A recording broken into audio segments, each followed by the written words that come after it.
Côté des Sablettes. Bonjour Fella. Bonjour Nadia. Ça va? Ça va très bien. Diaspora à l'honneur dans Djalia DZ comme d'accoutumé. Ah oui, et aujourd'hui j'ai le plaisir de recevoir, je suis ravie ce matin de recevoir une des compétences algériennes qui est à l'étranger où je peux dire vous êtes entrée de rive. Entrée de rive. Oui, donc vous êtes entrée de rive. Une certitude, l'école algérienne, l'université algérienne, c'est un parcours et une étape principale très importante de votre parcours. Exactement. Ça, il faut le signaler et le souligner. Donc, je reçois avec un grand plaisir Monsieur Abdelkader Djeflet, expert en économie de la connaissance, c'est ça? On peut dire. On peut dire ça. Ouais. Qu'est-ce que c'est que l'économie de la connaissance si Alors, on, voilà. Si on doit expliquer un petit oui, peu ce que c'est que l'économie. On commence par la fin, en deux mais mots. c'est pas grave. Hein. En deux mots, c'est capacité à mobiliser tous les gisements de connaissances dans un pays pour vous les mettre au profit de la relance et de l'économie du pays en question. Voilà.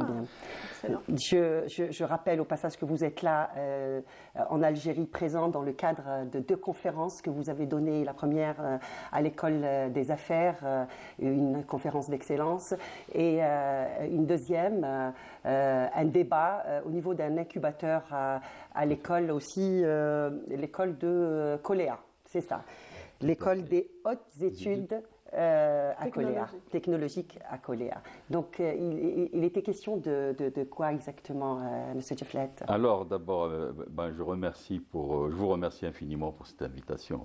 Tout Je vous remercie d'avoir accepté.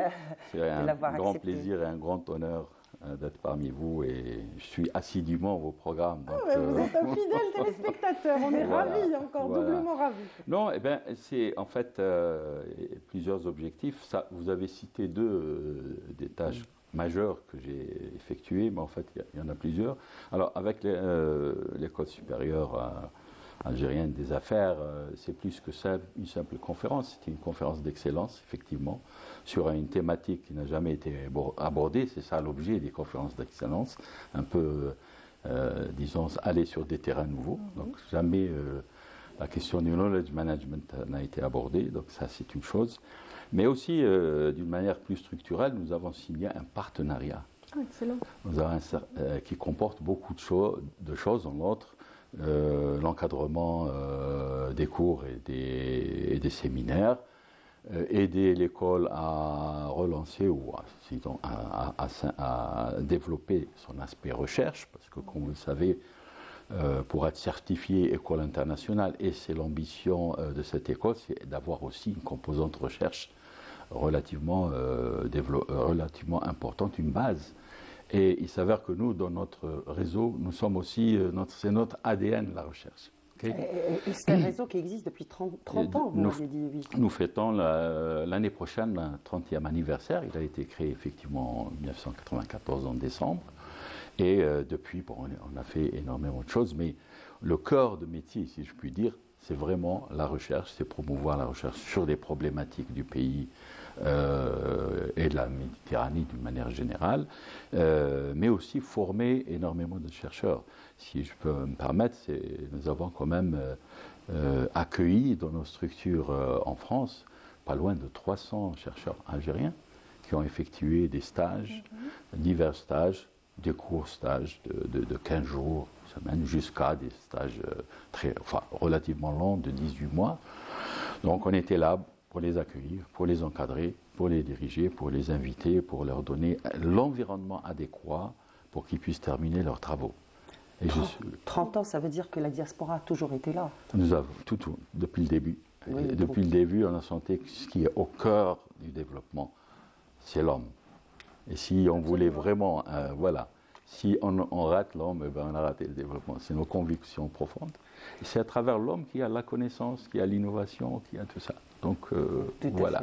Donc ça, c'est notre élément pour les arts. Et donc ça veut dire que ça promet de perspectives très intéressantes, puisque nous allons devoir aussi faire des publications conjointes avec eux. On va les prendre, ils nous offrent un cadre exceptionnel, parce que c'est un peu win-win, comme dit ce mot qui est maintenant. nous offre une fenêtre et un accès à l'entreprise qui est tout à fait privilégié. Donc vous voyez qu'on se complète. Un bel échange, voilà, un bel échange, de hein. savoir et de connaissances. Exactement. Eux, ils ont accès à tout ce tissu industriel et nous avons tout l'encadrement scientifique. Et en parlant de l'homme, vous êtes passé d'abord par l'université, par le Mohammedia, c'est là où je suis né. Là où vous êtes né, Ouadrillou, C'est ça, j'ai fait mon collège, Oran, Mostaganem, Université. l'université d'Oran, puis l'université de Lille. Ouais, ah non. Alors, il y a un petit Ah non, vous avez d'abord fait des études en Grande-Bretagne. Voilà, voilà. je savais que j'avais. Mais le parcours est tellement riche, il ne faut pas m'en vouloir si j'oublie quelques éléments. Donc, non, vraiment, mais franchement, le parcours est très, très, très riche. Oui, ben écoutez, c'est un peu concours de circonstances, mais on a suivi, j'allais dire, un parcours diversifié, puisqu'on a été sur 3 environnements différents algériens. Et il faut dire que c'est là où j'ai acquis les bases. Moi, je l'ai toujours dit, moi, je suis le pur produit de l'université algérienne. Parce que si on n'avait pas eu cette base solide dans la faculté d'économie, qui était Oran, ensuite Alger, je ne pense pas qu'on ait pu bâtir sur une base qui soit branlante des choses, de belles choses. Ouais. Et de là-bas, bien sûr, partir acquérir le savoir chez les English. Moi, j'ai fait le saut. Je suis allé directement en Angleterre, comme il y avait très peu de gens qui faisaient de l'économie. À l'époque, oui. Quasiment personne qui faisait de l'économie en Angleterre. On faisait les langues, pas d'économie. Nous étions en ce sens un peu précurseurs. J'ai fait mon doctorat là-bas, en Angleterre, tout en, évidemment, en abordant des problématiques algériennes dans ma thèse. Ça aussi, c'est un aspect important.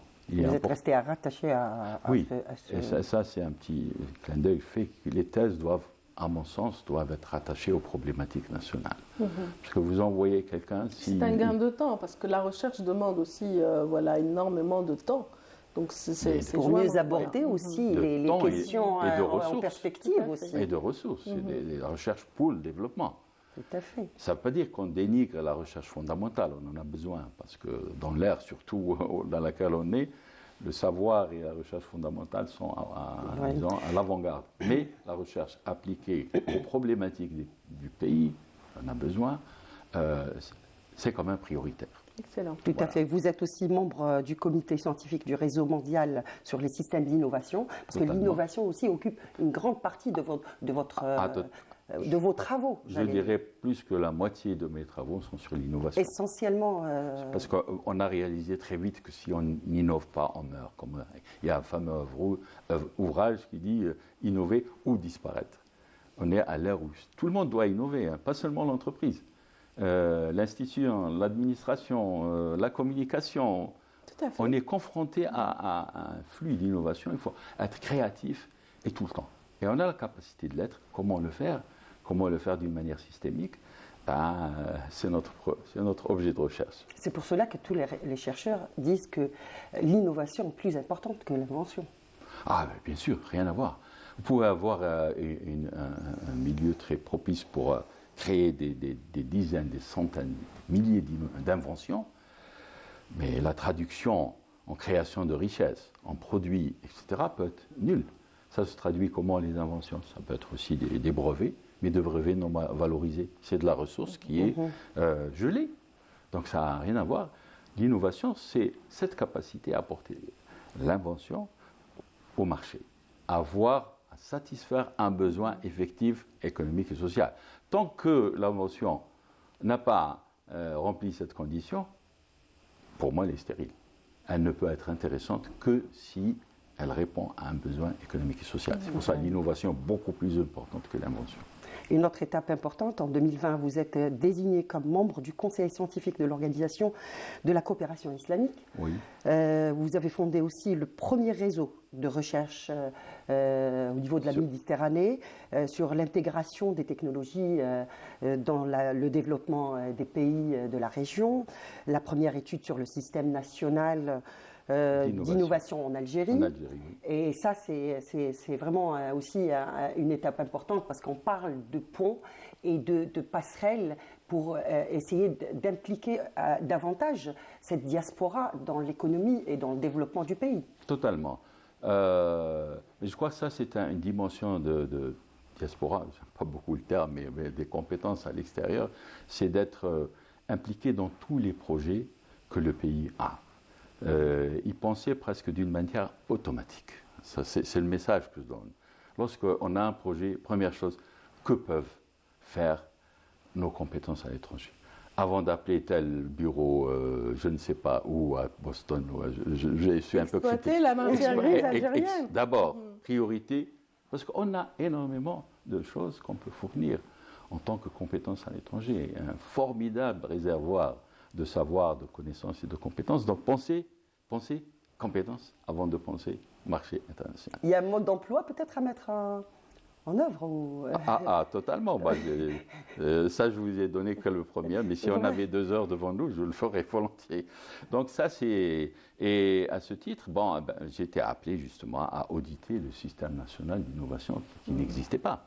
Donc j'ai parmi les premiers, en 2006, on nous a dit, et c'est grâce, je remercie nos amis de l'industrie, parce que c'est eux qui m'ont appelé à faire ça, en disant, on parle beaucoup de systèmes d'innovation au niveau mondial et le nôtre. J'ai dit, on va l'examiner.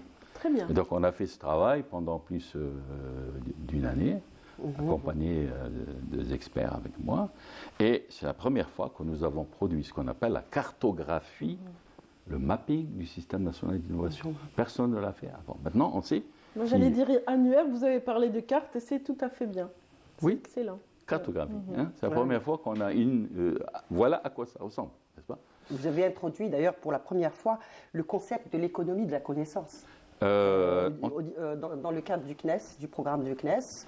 Et entre 2002 et 2003, je crois, c'est ça? Oui, alors en fait, les deux sont liés. Et la première équipe de recherche. Totalement. Les deux sont liés. Lorsque vous parlez de l'économie de la connaissance, l'innovation est au cœur de l'économie de la connaissance. Ok?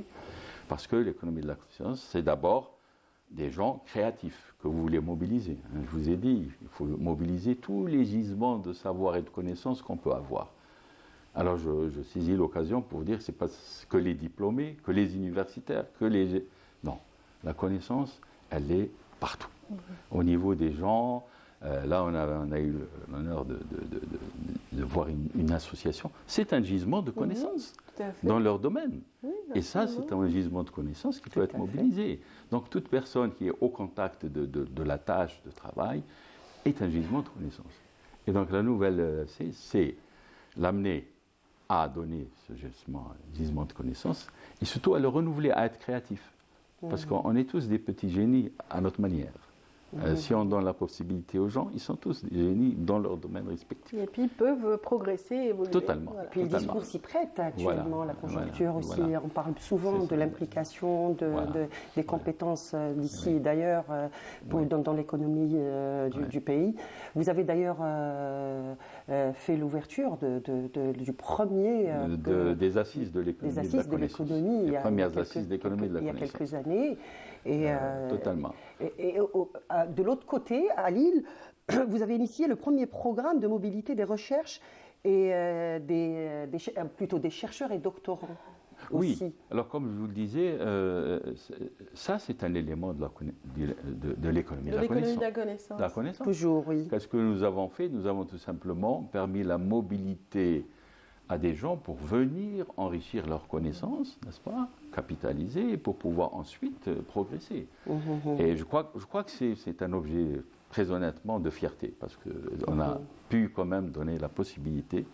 C'est une mobilité sud-nord ou l'inverse est-il aussi possible? On aurait souhaité que ce soit l'inverse aussi, mais ça essentiellement sud-nord. Mais bientôt, Inch'Allah, ça va venir. Oui. Et là, ils sont tous... C'est des chercheurs. Beaucoup de chercheurs sont devenus de grade international. Beaucoup sont devenus des professeurs. À travers le monde. Oui, non. Ils sont un peu partout, ici et un peu partout aussi. D'accord. Alors, il y a un aspect sur lequel moi j'insiste toujours, c'est que ces gens que nous avons accueillis, auxquels on a donné le cadre de travail idéal, etc., sont tous revenus au pays. Personne n'est resté sur place.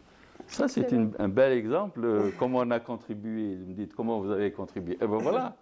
Il y a aussi un aspect qui voyage beaucoup, c'est celui de la publication et des ouvrages justement Totalement. qui permettent le transfert de toutes ces connaissances. Et vous êtes une référence en la matière, j'imagine. Absolument.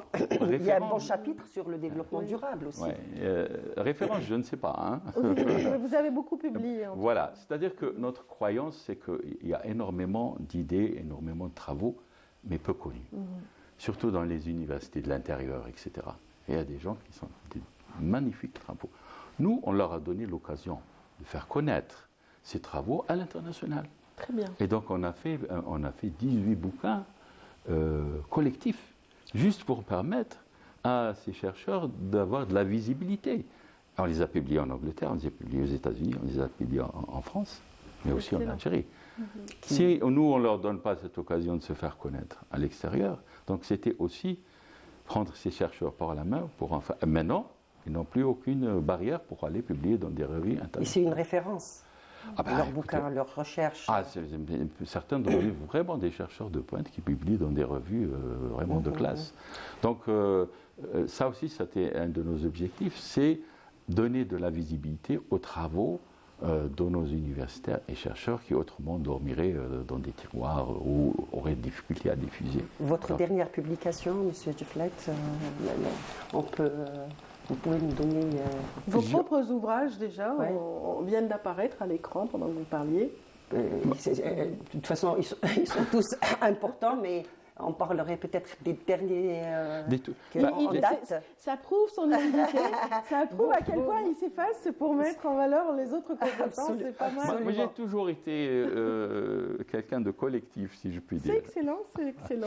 C'est Toujours génial. collectif, parce que je crois, et ça aussi c'est l'économie de la connaissance. Oui. La connaissance, c'est savoir partager. Et ce n'est qu'en partageant qu'on peut progresser. Ça m'a été ma conviction ancienne. C'est comme ça, c'est venu. Et donc c'est ce partage qui a fait que j'ai beaucoup... C'est vrai que si je n'avais pas à partager, j'aurais eu 18 bouquins avant, non. Mais j'ai préféré 18 bouquins avec excellent. les autres. C'est Le excellent. dernier en date. Mais j'ai quand même 7 ou 8 bouquins. Le dernier, c'est sur le management d'innovation, qui a très bien marché, il est aux éditions Harmattan en France. J'ai un autre bouquin aussi sur l'économie de la connaissance et l'entreprise algérienne, qui est aussi assez prisé. Et puis, j'ai aussi un bouquin sur les questions de territoire, développement territorial et développement économique et l'innovation qui se presse. Donc voilà, ça c'est juste les dernières publications. Des projets en Algérie, en perspective, pour terminer, Monsieur Djeflet. Ah, je n'ai que ça. Déjà, il y a ce partenariat à faire à aboutir. court terme, à moyen terme. Oui, d'abord approfondir nos actions en cours. Hein. Il faut savoir que nous avons beaucoup de projets qui sont déjà en action. Donc cela, les approfondir, les élargir. Toute cette question d'ouvrir la recherche internationale à de nouveaux doctorants, etc. Les appuyer, ça va continuer.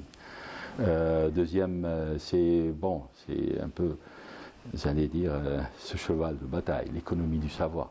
Nous croyons impérativement que l'Algérie doit être intégrée d'une manière fondamentale dans cette économie et nous l'aidons avec nos moyens, bien sûr. Les potentiels Les sont là, potentiels sont là, il y a tous les ingrédients pour totalement. qu'elle soit parmi les grandes nations. Voilà, et nous sommes ravis et peut-être privilégiés d'avoir un ministère de l'économie et de la connaissance, ce qui n'existe pas ailleurs. Donc nous appuyons cette action. Donc ça englobe les start-up, les incubateurs, tout ce que vous connaissez, mais aussi tout le reste des entreprises. Parce que la question qu'il faut poser, comment amener le reste du tissu industriel, c'était un peu l'objet de mon intervention à l'ESA. J'ai dit de comment on peut amener les petites et moyennes et les grandes entreprises qui ne connaissent pas beaucoup à ce moment, comment les amener, faire basculer dans l'économie du savoir, qui est notre futur incontournable. Parce que les gens qui ont réussi, qui ont rebondi, c'est des gens qui sont des économies insérées totalement dans l'économie de la connaissance. La Corée, l'Inde, voilà. Merci. Donc ça fait partie du projet, mais si vous me laissez la parole, je parlais encore plus. En tout cas, il faut toute une émission, donc je vous remercie infiniment, Monsieur Djeflet, d'avoir accepté notre invitation. Je rappelle que d'ici, vous allez vers Oran. Ouais. Il y a peut-être une autre conférence qui est prévue aussi là-bas. Totalement. Et, D'ailleurs, je vous signale que nous organisons la deuxième grande conférence internationale de l'économie de la connaissance. La première était 2006 Et la deuxième, ça va être octobre 2024. Donc je vous y invite et j'invite tous les téléspectateurs à se joindre à Je nous. vous remercie encore une fois d'avoir accepté notre invitation. On aura d'autres occasions, Radia, de peut-être avec... Déjà en octobre, peut-être. Oui. Ben, écoutez, Donc vous connaissez la maison maintenant. Vous êtes un des nôtres. Merci. Et, vous êtes dans la communication. On va vous J'ai accueillir. toujours dit l'économie de la connaissance devrait avoir un autre C, parce que c'est économie de la connaissance. Je dis économie de la connaissance et de la communication. Voilà, parfait, voilà qui vient de dire. Merci effectivement. beaucoup. Donc, voilà, À très bientôt. nous ne sommes que la continuité de tous ces Vous êtes efforts. en plein Inch'Allah, dedans. nous sommes en plein dedans, vous le dites. Voilà. En Ben, tout cas, merci infiniment. merci, on a été à vous. vraiment ravis de vous recevoir ce matin, vraiment. Ben, écoutez, c'est moi. Merci pour c'est cet moi qui éclairage, suis, en tout cas. Voilà. Et bon, ben, si d'autres occasions se présentent, on est là. Et Je pose la question habituelle. Quel est le plat préféré? Ah, oui, pourquoi pas. On aurait dû la poser au début. Après, parce qu'il y a aussi... Oui. alors j'avais déjà répondu, c'est très embarrassant parce que j'aime tous les plats. Tous les plats sont bons. Comme tous les plats algériens sont bons, donc vous aimez voilà, tous les plats. Si vous fermez les yeux, que vous pensez à votre mère, par exemple, Le couscous. comme tous les Algériens. Très bien. Le couscous, voilà. Moi, je peux en Excellent. manger pendant toute la semaine sans problème. Excellent. Merci encore une fois et je vous dis à très bientôt, Monsieur Duflet, et bonne continuation. Et merci à vous dans ce et, que vous faites et pour ce privilège que vous m'avez fait de me donner cette capacité de m'exprimer à un public beaucoup plus large. Ça me sort des amphis qui sont trop étroits. Ravi. Merci Radia de nous avoir reçus. Merci de nous avoir fait découvrir, M. Duflet. On a